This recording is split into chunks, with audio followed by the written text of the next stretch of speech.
Nate's with us in Cleveland, Ohio. Hey, Nate, welcome to the show. How can I help? Hey, Dave. Thanks for taking my call. Commercial industrial electrical contractor here in Ohio. Got 13 employees. Last year we did just shy of $3.5 million. Good for you. Way to go, man. Thanks. How long you been doing this? I've been doing it for 24 years. I've been in business, about 13. You've been hustling and grinding a while, man. Good for you. Well done. Yeah. My question deals with accounts receivables, of course, because it's construction. Why wouldn't it? The vast majority of our work, the larger work and industrial stuff, comes from large general contractors and large construction management companies, which are basically, it's a fancy word for middleman. I don't know how much dealing you had with them in your construction history, but it can be tough, dealing with pay apps, things like that. Yep. And a lot of times they'll put us out 60, 90. A lot of times our last draw is 120 days. Is there from the time the work's done? Oh, yeah. Yeah, and these are reputable companies. And everybody just says, grin and bear it. It's something you have to deal with when you're dealing with these higher market, higher dollar jobs. But it seems like there should be a better way. And I figured I'd call you and see what you thought. Well, I do not know the reality of your market, or that the only experience I've had is we built about 600,000 square foot of commercial here, so it's several $100 million in terms of the construction cost. So we were dealing with the architectural engineering firm that was verifying the work, and we were dealing with a commercial contractor that was, orchestrating the work, and they were hiring the guys like you to do the wiring, right?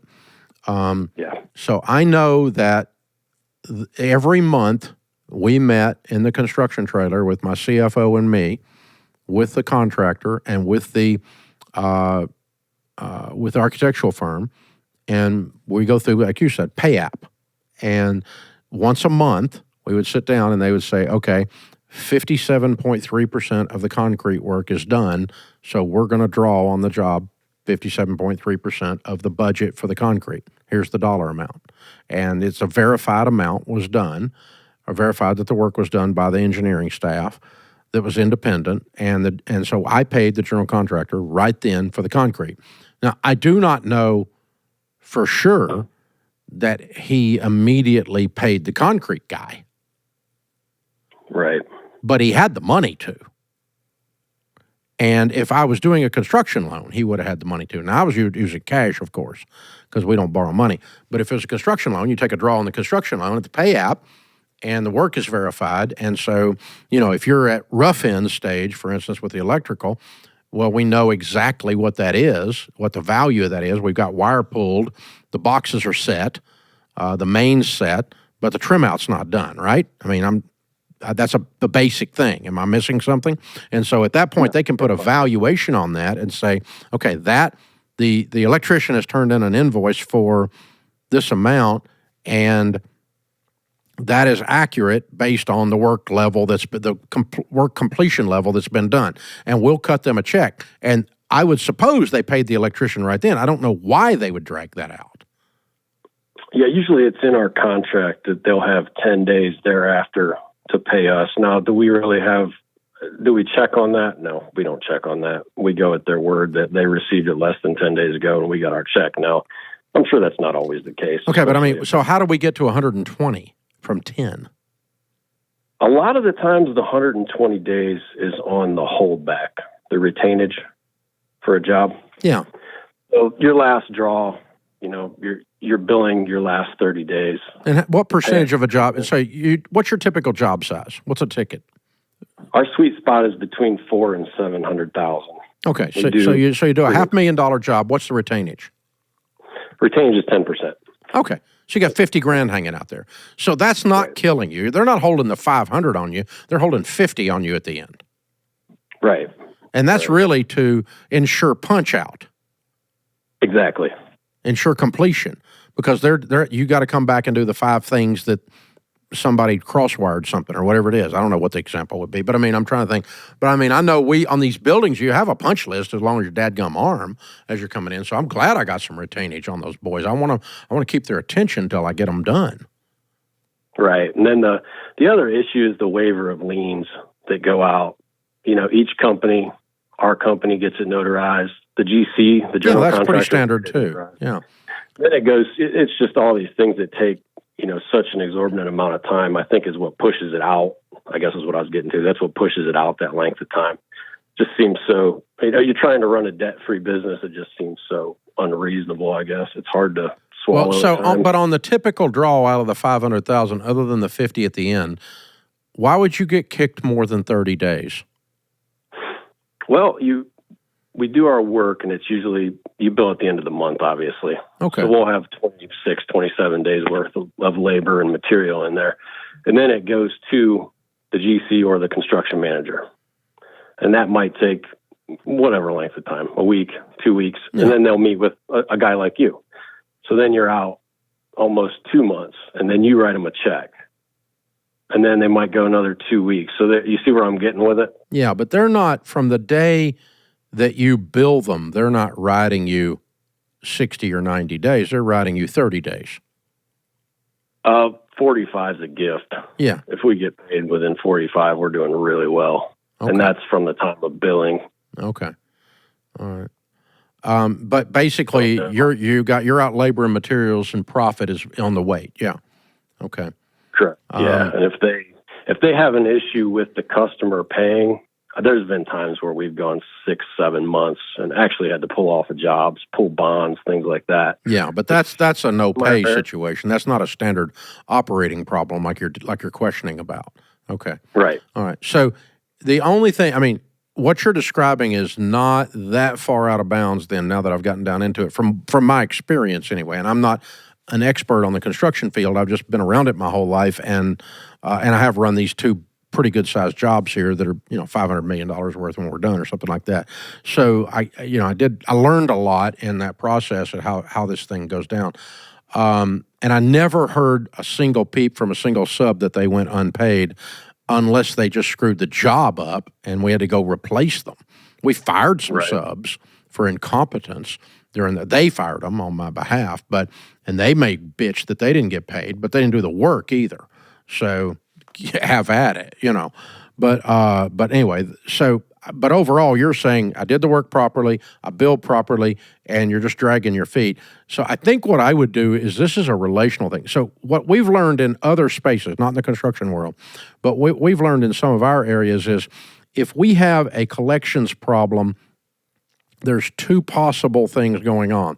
One is we're doing business with somebody we shouldn't. They're bad business. And bad business is more trouble than it's worth. So let's take an example in your situation of bad business. A bad business would be if you've got a GC that they did the pay app, the customer paid them, and they're still dragging out your standard invoice, not retainage, but your standard invoice for another 120 days. That's just not somebody you want to mess with. They're just playing games with you. They're not worth the trouble because you're just their bank. And I don't want to be somebody's bank. I want to be their electrician, And so I would sit down with that kind of person and say, we're not going to do business with you if you don't tighten this up. You're going to have to pay me on time. And some of them are going to say, well, it's how we do it. Okay, then we're not doing business with you. We're not one of your subs anymore. And because it's not worth the trouble to chase somebody when my job is not being your bank. My job is to wire your building, right? So I don't want to get in the banking business. And so we have found in our world that a percentage of customers are more trouble than they're worth. So we cut them loose, okay? And we make most of our money on good customers anyway. And so there's a percentage of them ain't worth it. So forget it.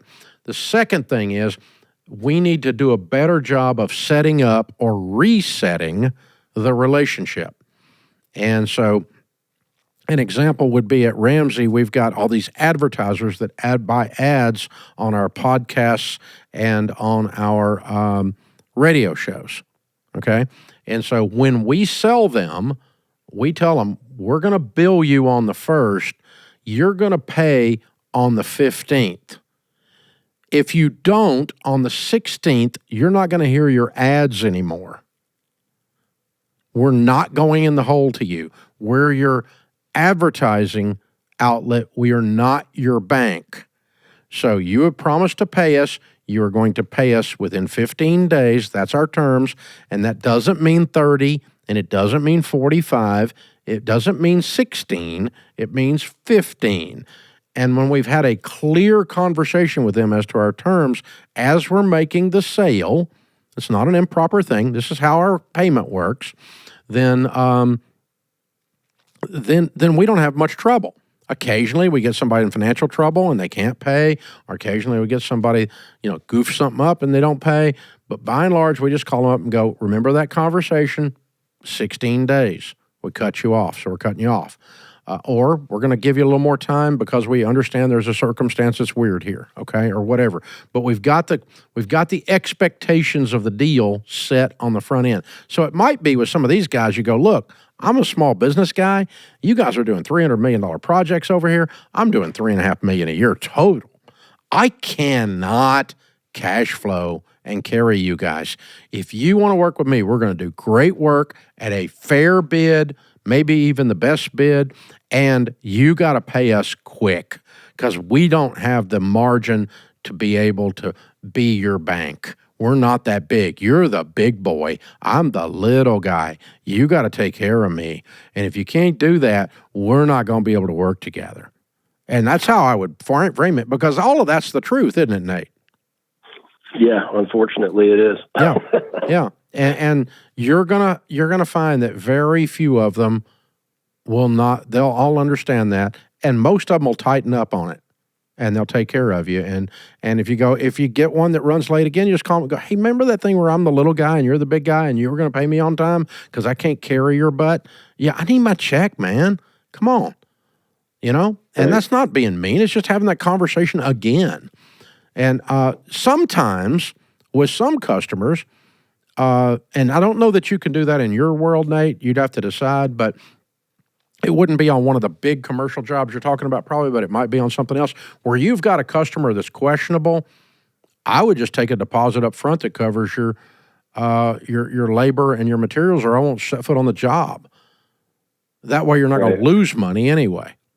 And so I know, for instance, there's lots of businesses that, I know a guy that is this high-end frou-frou. He builds these high-end decks. They're like the coolest deck in the world, right? In these expensive rich people's houses, right? And for God's sakes, he's building a deck, but it's real, right? And so he takes a 50% deposit up front on the deck. What's wood and labor? So that covers 100. I mean, he's got at least 50% profit in this thing because he marks the crap out of it. And so, that'd be nice. Wouldn't it be? But he's like, and if you don't want me to build your deck, it's okay. It's okay. Right. But if I'm going to build your deck, it's 50% up front. And you know how many times he doesn't get paid? He gets paid every time, because he got his money. They're not going to not give him the other 50% if they gave him the front 50%. So anyway, if you can do that on a questionable, let's say you were doing a smaller job and it's a tenant build out or something like that, and the tenant that's paying for they're doing TI, tenant improvement money, and the tenant's questionable. You don't know if they're going to look. I got to have some money up front to be able to do this job. And I've had people ask us for that. And I just say no if it's not normal, but at least they ask. So my point is, I change my terms on some things because it's just not worth it. One last example, and then I'll quit babbling about this. But because I don't think you're that far off. You're 3 conversations and 1 bad piece of business off of getting your thing dialed back in by 30 days across the board, I think, based on what you told me. But the last thing was the .com. I'm old enough, and I've been on the radio so long that we were when Al Gore invented the internet and we got it all started, then we had these .coms popping up everywhere, .com this, .com that, and they were all going broke left and right. And so it got to be that every time somebody came to us and they said they wanted to advertise and they were a .com, that was code for we're never going to get our money. You follow me? And so we had a policy for a while. If .com is in your company name, you have to prepay 100%. Because we weren't getting paid. We get screwed on every one of them. My favorite was I got screwed by a company for $40,000 called Integrity.com. How's that for fun? So yeah, I understand. Yeah, but that's it. So I mean, enough railing on it. But I think you've got some fatigue because you've been abused on the edges of this. And I think if you'll square up your shoulders and lean into that fatigue and push back and say, I got to reset with some of you, and you know who the bad guy is out of this. If there's one bad guy, you just got to cut him loose. I think you're going to get the quality of your life way up. Am I wrong? Right. No, you put my mind at ease a little bit, I think. Get back out in the game and keep playing. Yeah, keep scratching, keep clawing. You're the man. You're a stud, man. You're killing it. I'm so proud of you. Very, very, very well done. I love it. What a great guy. It's $3.5 million, and man, that's great.